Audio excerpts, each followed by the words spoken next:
بسم اللہ الرحمن الرحیم۔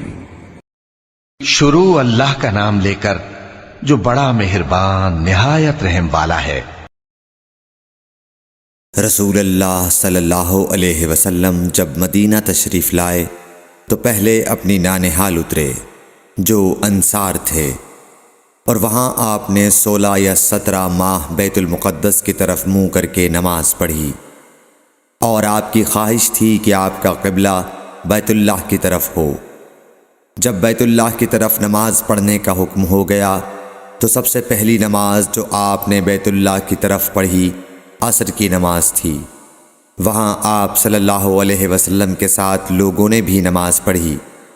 پھر آپ کے ساتھ نماز پڑھنے والوں سے ایک آدمی نکلا اور اس کا مسجد بنی حارثہ کی طرف گزر ہوا تو وہ لوگ رکوع میں تھے۔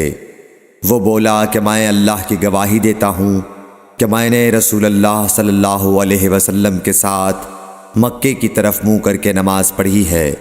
یہ سن کر وہ لوگ اسی حال میں بیت اللہ کی طرف گھوم گئے، اور جب رسول اللہ صلی اللہ علیہ وسلم بیت المقدس کی طرف منہ کر کے نماز پڑھا کرتے تھے، یہودی اور عیسائی خوش ہوتے تھے، مگر جب آپ نے بیت اللہ کی طرف منہ پھیر لیا تو انہیں یہ امر ناگوار ہوا۔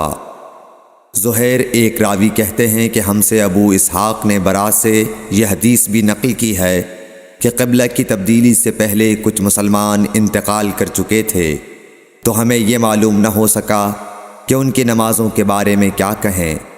تب اللہ نے یہ آیت نازل کی، وَمَا كَانَ اللَّهُ لِيُضِيعَ إِيمَانَكُمْ، سورہ بقرہ آیت نمبر 143۔ صحیح بخاری حدیث نمبر 40۔